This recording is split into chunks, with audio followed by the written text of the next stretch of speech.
성도 여러분, 가장 위대한 드라마 7번째 시간이 되겠습니다. 오늘 주제는 생각은 넘치고 진리는 사라질 때, 이렇게 정했습니다. 오늘은 그 현대적 문제의식을 담아서 성도 여러분들의 그 주의를 좀 환기시키고자 합니다. 우리는 지난 시간에 이 시대의 그 광기에 대해서 논했습니다. 계속해서 이어가도록 하죠. 오늘 우리는 그 지혜와 이성이라는 단어를 얼마나 당연하게 여깁니까? 세상이 말하는 지혜는 똑똑한 머리와 빠른 계산, 논리적인 판단을 의미합니다. 그러나 성경은 말합니다. 너는 내 명철을 의지하지 말라. 여호와를 신뢰하라. 잠언 3장 5절 말씀인데요. 하나님을 인정하는 것이 진짜 지혜요. 스스로 지혜롭다고 여기는 것이야말로 위험한 어리석음이라고 이렇게 말씀하십니다. 한 구절 더 보겠습니다. 그 로마서 1장 21절에서 22절의 말씀인데 사도 바울은 아주 강하게 말합니다. 그들의 생각이 허망하여지고 스스로 지혜 있다 하나 어리석게 되었느니라. 이 얼마나 오늘 시대의 모습을 닮았습니까? 신학, 철학, 또 이성, 심리학, 지식은 넘쳐나는데 오히려 사람들은 진리에서 점점 멀어지고 복음의 그 단순한 은혜를 잃어가고 있습니다. 오늘 우리는 이성주의의 그 함정과 복음 안에서의 그 참된 지혜에 대해서 함께 우리 묵상하고자 합니다. 지식이 넘쳐나는 이 시대 속에서 우리는 어떻게 믿음을 지켜야 할까요? 상상력과 감성, 이성과 지혜, 그 모든 것을 하나님 앞에 바르게 세우기 위해서 오늘 본문이 우리에게 말해주는 진리를 좀 귀 기울여서 이렇게 들어야 합니다. 우리는 그 광인, 그러니까 미친 사람들의 말이 우스워 보이는 이유가 있습니다. 그것은 엉뚱한 말을 하는데 우리는 거기서 모순을 보지만은 정작 말하는 그들은 그 모순을 전혀 느끼지 못합니다. 그래서 결국 그는 정신병원에 보내지는 겁니다. 결국 이상하다는 것은 정상인만 알아챌 수가 있습니다. 정작 이상한 사람은 자기가 이상하다는 걸 느끼지 못합니다. 이 점이 매우 중요합니다. 그래서 오히려 정상적인 사람이 더 흥미진진한 삶을 살아가게 됩니다. 왜냐하면 놀랄 줄 알고 또 감탄할 줄 알기 때문입니다. 하지만 그 자기 생각 속에 갇힌 사람은 세상이 아무리 놀라워도 지루하다고 불평합니다. 권태를 느낍니다. 그들의 마음은 이미 굳어있고 또 어떤 새로움도 그들을 더 이상 놀라게 하지 못합니다. 이것은 이단과 그 잘못된 믿음이 왜 위험한지를 보여주는 예입니다. 겉으로 보기엔 새롭고 아주 자극적일 수도 있지만은 정작 그런 생각에 빠진 사람들은 복음의 그 경이로움에 더 이상 감동하지 않습니다. 그들의 마음은 이미 자기 확신으로 닫혀 있고 하나님의 은혜와 진리 앞에서도 무덤덤해집니다. 이런 맥락에서 그 옛 동화책들, 지금도 이렇게 살아남아 있죠. 많이 요즘에는 안 보지만 그러나 요즘 소설이나 드라마들은 금방 잊혀집니다. 옛 동화는 그 평범한 소년이 등장을 하죠. 일반. 그리고 그는 놀라운 일을 겪을 때마다 아주 놀라고 또 감동을 합니다. 왜냐하면 그는 정상적인 감각을 가진 사람이기 때문입니다. 하지만 요즘 심리 소설들도 그렇고 소설, 드라마들은 시작부터가 좀 이상합니다. 주인공이 비정상이에요. 중심이 흐트러져 있고 또 어떤 극적인 일이 또 일어나도 무덤덤하거나 아니면 남들 괴롭혀서 그 불안당들 뜯어먹고 사는 그 조폭들이나 이야기나 줄줄이 나오고 이런 이야기들은 결국 이야기도 힘을 잃죠. 이것이 우리 영혼에도 똑같이 적용이 됩니다. 진리에서 떠난 사람은 자기 안에 갇혀 있습니다. 감동이 사라지고 은혜가 낯설고 복음은 더 이상 기쁨이 되지를 않습니다.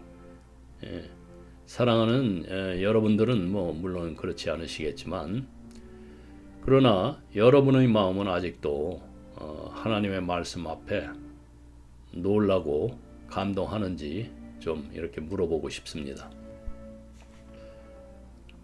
그 감동이 살아있다면 우리는 아직 정상입니다. 그리고 그 감동이 바로 복음의 그 모험으로 우리를 이끌어가는 그 하나님의 손길입니다. 계시록에 보면은 그 용들만 가득한 세상에 또 다른 용 하나가 등장한다고 해도 그런 이야기에는 감동이 없습니다. 하지만 그 속에 평범한 한 사람, 즉 인간 영웅 하나가 등장을 하면은 이야기는 살아납니다. 그렇습니다. 진짜 이야기는 다르기 때문에 시작이 되죠. 세상이 온통 뒤틀려 있고 어둡더라도 저기서 바로 거기서 한 사람이 진리를 붙들고 싸울 때 이야기가 생겨납니다. 그래서 옛 이야기들, 동화들은 바로 그런 이야기들입니다. 그 제정신인 한 사람이 그 혼란스러운 세상 속에서 어떻게 살아가야 하는지를 묻고 있는 겁니다. 그러나 오늘날의 많은 소설이나 이야기들은 그 반대죠. 마음이 무너진 사람이 아주 그 따분하고 평범한 세상 속에서 방황하는 이야기들이죠. 그러니까 어떤 자극적인 사건이 일어나도 그 이야기는 결국 울림이 없습니다. 중심을 잃은 이야기이기 때문이죠. 성도 여러분, 우리 신앙의 여정도 그렇습니다. 우리가 진리와 또 이단을 또 분별하려 한다면은 우리가 출발해야 할 지점은 화려한 그 성경 지식이나 교양이 아닙니다. 우리는 먼저 이 세상의 그 정신적인 혼란, 곧 영적인 그 병동과 같은 이런 현실을 마주해야 합니다. 그리고 이 어지러운 시대 속에서 건강한 믿음, 즉 바른 정신을 지닌다는 것이 무엇을 의미하는지를 깊이 생각해 보아야 합니다. 그 첫걸음은 우리가 흔히 빠지는 그 착각 하나를 내려놓는 것입니다. 그것은 바로 나는 지금 잘 믿고 있고 또 문제는 다른 사람들이다, 이 생각입니다. 그러나 진짜 바른 정신을 가진 사람은 늘 자신을 돌아보고 또 말씀 앞에 자신을 비춥니다. 그리고 그 마음은 언제나 예수 그리스도의 그 은혜 앞에서 겸손해집니다. 세상이 미쳐 돌아가도 그 안에서 하나님 앞에 깨어있는 한 사람, 그 한 사람의 믿음이야말로 이 어두운 세상 속에 참된 이야기를 만들어 갑니다. 여러분들이 그 주인공입니다. 그래서 오늘날 많은 사람들은 그 상상력, 특히 그 신비적인 상상력이 창조력이라고 그러죠. 인간의 그 정신 건강에 때로는 한때는 그 좋지 않다고, 몽상가라고, 해롭다고 말들 한 사람도 많습니다. 그래서 시를 쓰는 사람들은 이제 현실 감각이 이제 좀 떨어진다거나 또 예술가들은 뭐 어디선가 좀 한 번쯤은 좀 미쳐본 사람들이라는 식의 고정관념도 여전히 존재합니다. 그래서 현대 뭐 어디인가에 미쳐야 뭐가 된다고 뭐 이런 이야기들, 돈 버는 데에도 미쳐야 된다고 그러고, 그래서 머리에 그 월계관을 쓴 시인, 그러니까 이 개관시인이라고 그러죠. 건물 옥상에서 그 이상한 행동을 하는 사람, 그 사람들 사이에는 그 막연한 그 연결고리가 있는 듯이 이렇게 여겨집니다. 하지만 이런 생각은 이제 역사와 실제 삶에서 전혀 사실이 아닙니다. 진짜 위대한 시인과 예술가들, 그들의 그 삶을 들여다보면은 그들은 단순히 제정신이었던 것뿐만 아니라 놀랍도록 실용적이고 현실적인 사람들이었습니다. 예를 들어서 그 셰익스피어가 말을 붙잡고 있었다는 일화가 있다면은 아마 그가 그 말을 가장 안전하게 잘 다룰 수 있는 사람이었기 때문이었을 것입니다. 즉 상상력이 사람을 미치게 하는 것이 아닙니다. 오히려 사람을 미치게 하는 것은 이성이 지나치게 이렇게 고립될 때입니다. 놀랍게도 그 시인들은 잘 미치지를 않습니다. 오히려 그 장기 두는 사람, 또 계산하는 사람, 또 논리만 쫓는 사람들, 그 사람들이 더 위험에 가깝습니다. 물론 저는 이성이 나쁘다고 지금 말하고 있는 것이 아닙니다. 이성이 하나님의 진리 안에서 사용될 때 그것은 매우 귀중한 도구이죠. 그러나 이성이 자기 자신만 의지하게 될 때 오히려 진리에서 멀어지고 사람을 혼란에 빠뜨릴 수 있다는 사실을 우리는 기억해야 합니다. 그 예술적인 창조, 상상력, 이것은 하나님이 우리에게 주신 건강한 은사입니다. 마치 생명을 잉태하고 낳는 그 육체적 창조처럼 마음에서 나오는 창조도 하나님의 그 질서 안에서 건강하게 작동할 수가 있습니다. 그래서 사랑하는 여러분, 상상력은 위험한 것이 아니라 하나님께 드려질 수 있는 귀한 재능입니다. 중요한 것은 그 상상력이 복음과 진리 안에서 사용되느냐 하는 것이죠. 우리는 상상력을 부정할 필요는 없죠. 오히려 복음 안에서 그것이 더욱 빛을 발하도록 다듬고 또 바르게 사용할 수 있어야 합니다. 우리가 더 주목해야 할 사실은 이것인데요. 만약 어떤 사람이 실제로 병적인 모습을 보였다면 그 이유는 그가 그 상상력이 풍부해서가 아니라 오히려 지나치게 이성적 사고의 그 한계나 왜곡 때문이라는 것을 알아야 합니다. 한 사람 예를 들죠. 미국의 그 유명한 시인 에드가 앨런 포 아시죠? 그 사람 보십시오. 그는 정말로 그 병적인 면이 있었던 사람입니다. 그런데 그의 그 병적 상태는 시인이라서 생긴 것이 아닙니다. 그는 시인이기 전에 철저한 분석가였고 또 지나치게 논리적인 사람이었습니다. 아이러니하게도 그는 그 체스를 싫어했습니다. 왜냐하면 그 체스 여러분 아시죠? 네. 그러니까 체스는 두 명이 즐기는 그 뭐 이렇게 보드 게임 같은 건데 서양 장기라고 그러죠. 그 서양 장기라고 생각하면 이해가 쉽습니다. 그 기본적인 목표는 이제 상대의 왕 킹을 체크메이트 시켜가지고, 그러니까 이제 체크메이트 도망갈 곳이 없게 만드는 거, 그렇게 해서 이기는 게임입니다. 그래서 이 체스에는 이제 그 기사 뭐 또 어떤 성 뭐 이런 이야기적이고 그 시적인 요소가 좀 담겨 있습니다. 그런데 이제 이와 비슷한 또 놀이가 있는데요. 체커라고 장기와 비슷한 게임입니다. 그래서 이 에드가 앨런 포는 이 게임을 더 좋아했다는데요. 그 이유는 그것이 단지 그 도표 위에 놓인 검은 점들처럼 단순하고 기계적으로 보였기 때문이라고 합니다. 그래서 여기서 이제 우리는 중요한 교훈을 얻는데요. 그 상상력이 문제의 근원이 아니라 오히려 그 이성이 신격화되거나 잘못된 방향으로 고립될 때에 그때 이제 병적 사고와 그 왜곡된 믿음이 자라납니다. 그래서 하나님께서 주신 이성은 귀한 도구이지만 그것이 진리에서 벗어나서 자기 자신만을 의지하게 되면은 사람을 더 깊은 혼란으로 끌고 갑니다. 그래서 여러분 이성을 하나님의 말씀과 성령 안에 두십시오. 그리고 상상력도 마찬가지입니다.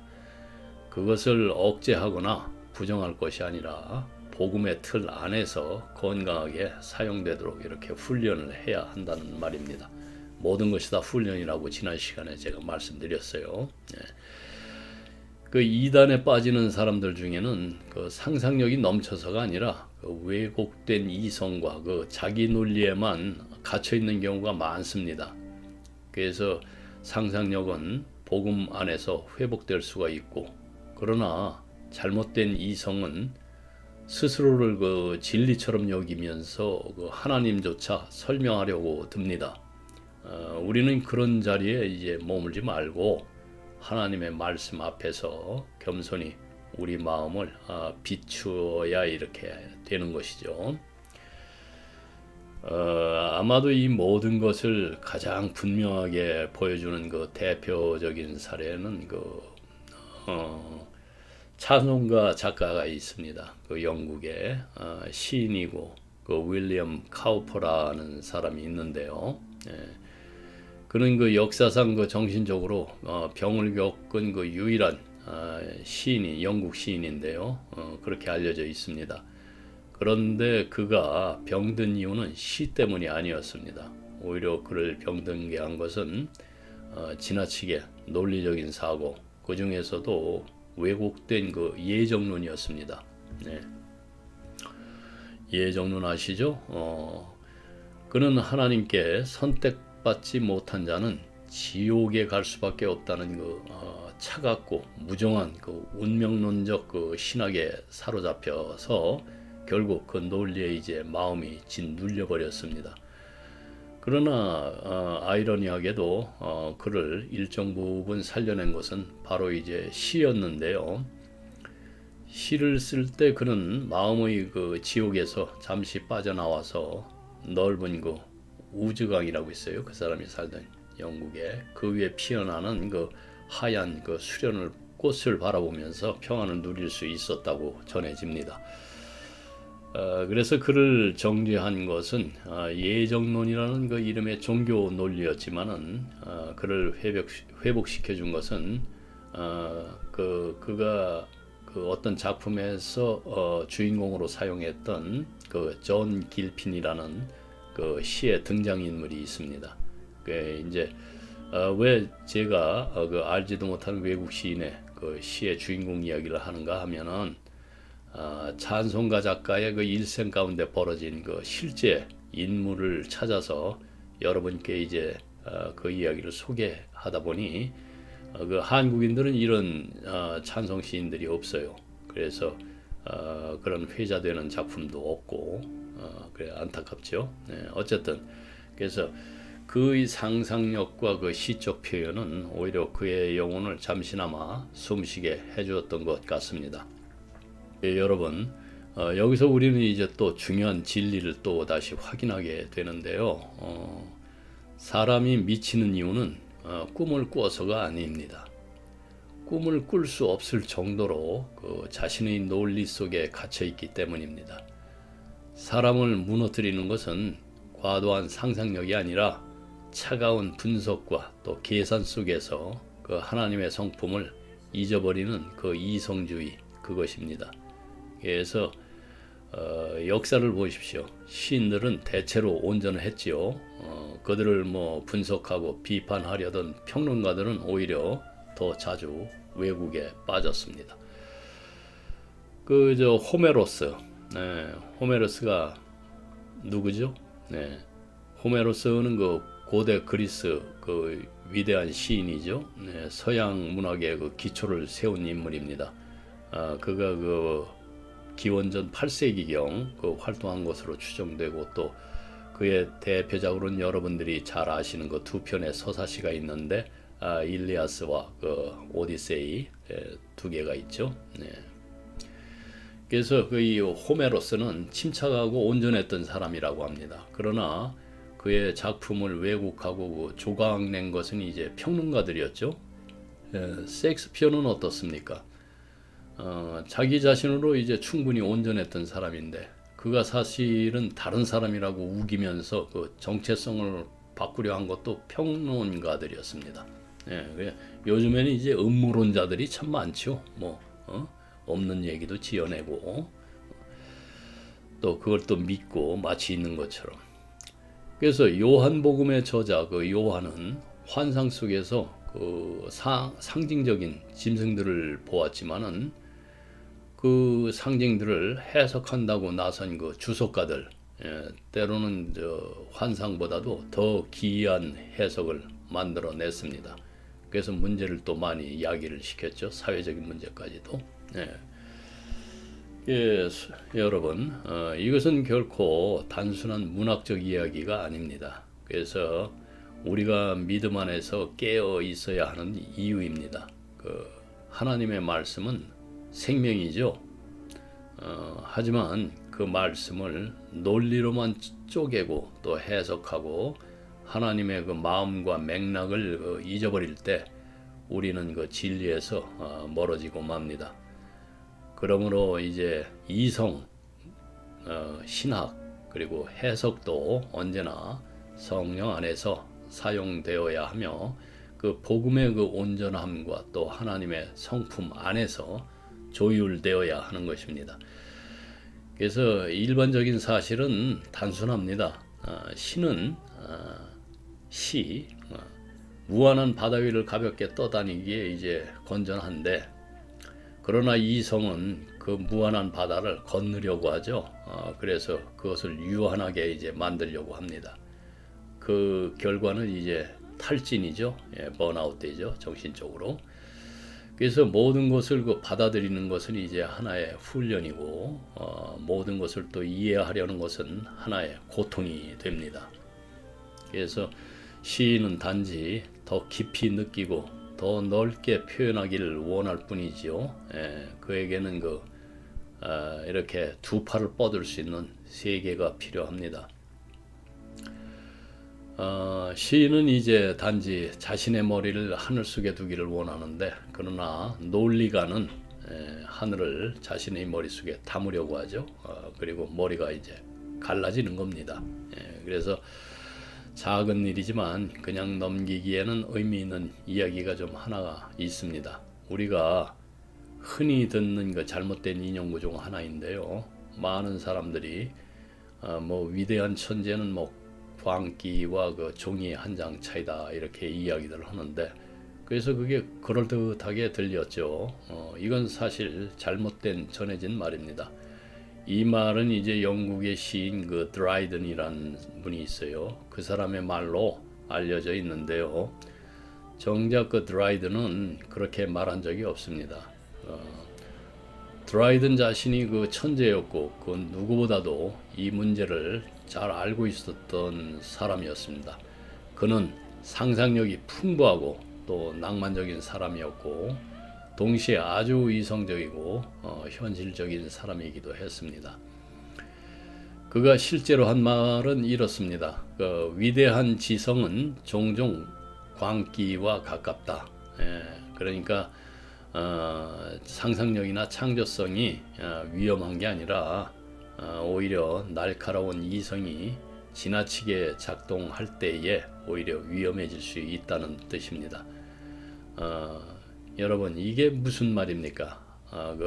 하나님께서 우리에게 주신 그 생각하는 능력, 그것은 정말 귀한 선물이죠.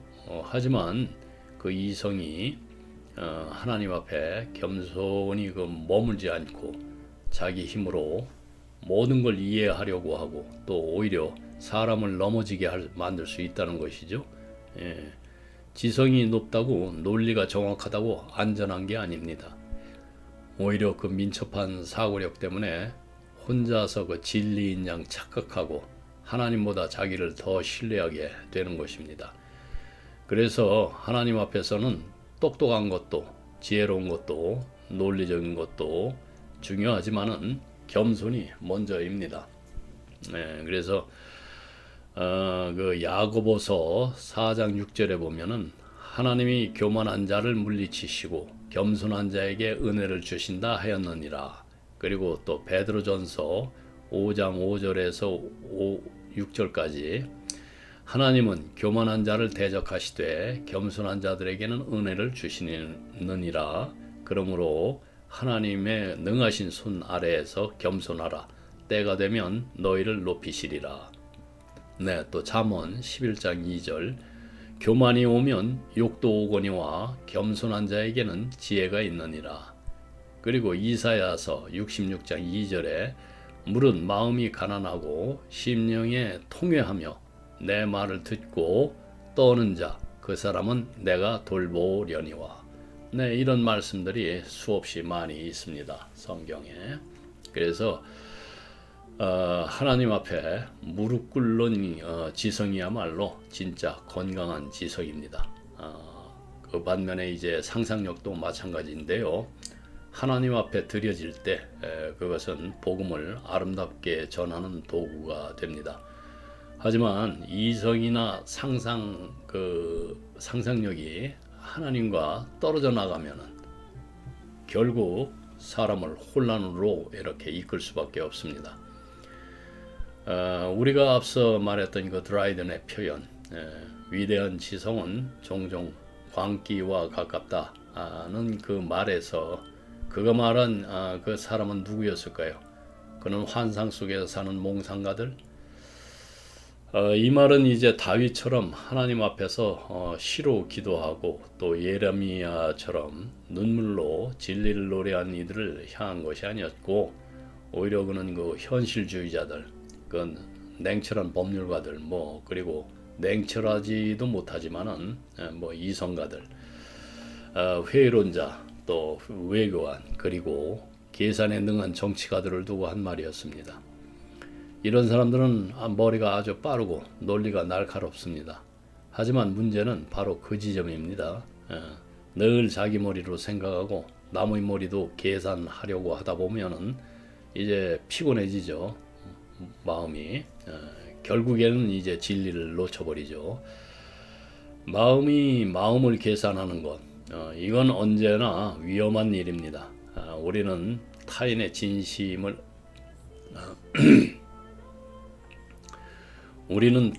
진심을 가늠하고 그 사람의 생각까지 예측하려 들 때가 많습니다. 하지만 그런 계산이 쌓이면 어느 순간엔 내 마음조차 진심을 잃어버리고 모든 것을 의심하게 됩니다. 그래서 예전에 그 영어 표현 중에 누가 as mad as a haddle, 그러니까 무슨 뜻이냐면 모자 장수처럼 미쳤다, 이렇게 번역이 될 수 있겠는데, 이 표현이 어디서 나왔는가 하고서 이제 묻는 사람이 있었어요. 출처를. 그때 어떤 사람이 그 농담처럼 이렇게 말했답니다. 모자 장사는 그 사람 머리를 늘 재야 하니까 그러다 미치는 거지 이 말이 농담 같지만은 거기엔 진실이 좀 담겨 있는 것 같습니다. 늘 머리를 재는 사람, 즉 계산하고 또 판단하고 따지고만 있다 보면 결국 그 계산 속에 자기도 갇히게 됩니다. 그런 삶은 평안하지 못합니다. 그래서 진리를 따르기보다 계산 속에서 하나님을 이해하려 들기 때문이죠. 여러분, 그래서 하나님은 우리가 머리로 다 재서 이해해야만 만날 수 있는 분이 아닙니다. 오히려 우리 마음이 겸손히 그분 앞에 엎드릴 때 그분은 우리를 이해할 수 있는 지혜와 또 평안을 주십니다. 그래서 하나님의 진리는 계산으로서 이렇게 도달하는 것이 아니라 은혜로 이렇게 받아들이는 것입니다. 네, 오늘은 여기까지 하겠습니다. 계속해서 이 시간을 계속 이어갈 것입니다. 네, 기도하겠습니다.